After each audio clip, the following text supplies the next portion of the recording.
Mozart or Beethoven, and it's glorious, right? It's pretty. It looks like one of those little prisms we used to look into when we were Kaleidoscope, kids. yeah. Yeah, kaleidoscope. Yeah. But I've also seen it then when they played harsher music, they look jumbled up and disoriented and stuff. But my point is, there are a lot of people out there that like that kind of music, David. So why does water have the ability to distinguish from that? Well, that's a fantastic question, actually, because I've asked the same question myself. I would like to see. I have two answers to that. One, I would love to see if somebody just loved, heavy metal music and Def Leppard, and they loved, they really liked it, and they hated classical. I would like to see the results. I would like to see the results of somebody who is impartial to the music. But one thing is certain, is that there are certain harmonics, actual harmonies, and you go all the way back to Pythagoras and the music of the spheres, his experience of hearing the sound of the sun, which is where we're headed here soon, and actually the sounds of all the planets are producing a kind of harmonic music. Any music teacher can tell you that there are harmonies and there are disharmonies, and sometimes disharmonies can be pleasurable. Like I'm personally, I've listened to a lot of really radical music sometimes, and I love it. I'm in this crazy mood, and I don't want structure. I want everything to be really chaotic, and you really kind of enjoy it. It's kind of fun to go into those spaces in music. But then other times, I just love listening to Beethoven or Bach or Glier. My favorite Russian composer is Glier, and I go. But I have to admit to myself, honestly, I've never been as high on music as I've been on Beethoven's Ninth Symphony or Glier's Red Poppy. I mean, no matter how much I listen to, the heavier music, it can't take me there. So the question is, what is the architecture and the waveform of heavy metal versus a greater harmony, and what does it look like? Now, we're not judging it because there are people who love that music. But then you look at, is the water responding to a combination of intention and the music, or is it responding to just the music? And when you come to the discovery of the music of the spheres and what I was led to contribute to this movement, which is testing the actual sound of the sun on water, you see something really miraculous. And based on my research into Pythagoras' music of the spheres, he actually experienced in the 6th century BC, going into a higher state of consciousness, he actually heard the sound of the sun. And I had actually had the same experience myself in the 1980s when I did my first Buddhist intensive. And we've played a clip some time ago of NASA's recording actually, of the sun. Of the actual sound. Yeah. Now, the Hindu Vedas say that the true sound of Om, the mantra Om, is the sound of the sun. And what's amazing when you play that sound, it is the deepest resonant hum. And myriads of frequencies are blended into that hum, into literally a symphony of Om. And actually, at the very height of it, there's a very high frequency sound blended into it.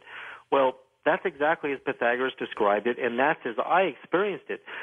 Human beings hear between 20 and 20,000 hertz, so we don't actually hear the sound of the sun. The sun does make a sound as it moves through the fabric of space, but it's so quiet that when NASA recorded it in deep space, they compressed or concentrated the waves into the audible spectrum. So I actually was searching this for years because I had this experience of hearing the sound of the sun. I knew what it sounded like in this altered state of consciousness, and so did Pythagoras, and it turns out it's exactly as Pythagoras had described it. Well, it turns out that NASA at the University of Iowa has been recording. This is actually really exciting, George, because I don't think I've told you this. NASA has been recording the sounds of the other planets. Oh, really? And it's really amazing when you what do they sound like? Well, this is really amazing. His name is Donald A. Gurnett. He's a James A. Van Allen Roy Carver Professor of Physics at the University of Iowa, and he and his staff. I mean, it's amazing how NASA does this stuff, and it doesn't make major news. And thanks to your show, I can share this with people. But when they actually recorded firstly, the sound of the sun, and we're going to go much, much further into that because I believe that's the missing link to nuclear fusion. But when they record the sound of the Earth has different dimensions of waves. All the physicists are going, oh, my God, we know. There's this video on his website. They're all laughing and saying, oh, my God, we know the secret to the universe. It sounds like tropical birds singing.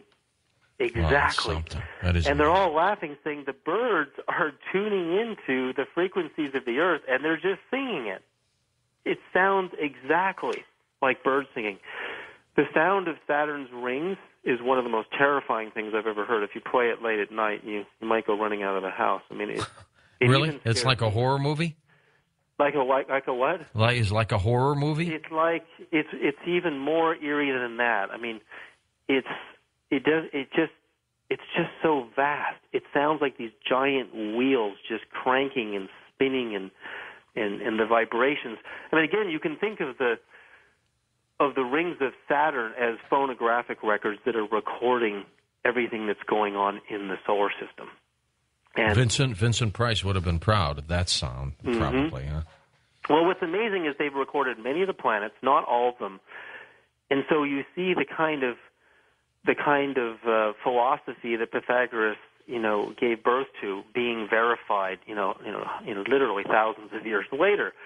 So now when we think about all this sound stuff, and you come to the sound of the sun, and you think, okay, the core of the sun is about 27 million degrees Fahrenheit.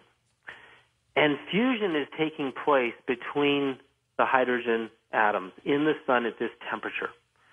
I just want to give you people a comparative because our attempts at fusion of deuterium in Tokamak at Princeton, billions and billions of dollars have been spent between this Russian-American joint effort to try to fuse deuterium and tritium, which are David, we're going to take this break. We're going to come back. We'll talk more about this. I also want to talk about water's healing principles and ask you about baptism, because isn't that what we're talking about here?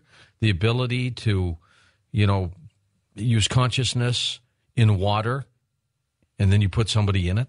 We'll be back. With our special guest tonight, David Sereda. We'll be back with David as we talk about water, the great mystery, on Coast to Coast AM. David, many things to talk with you about this before we go to calls next hour. The healing principles of water, extremely important.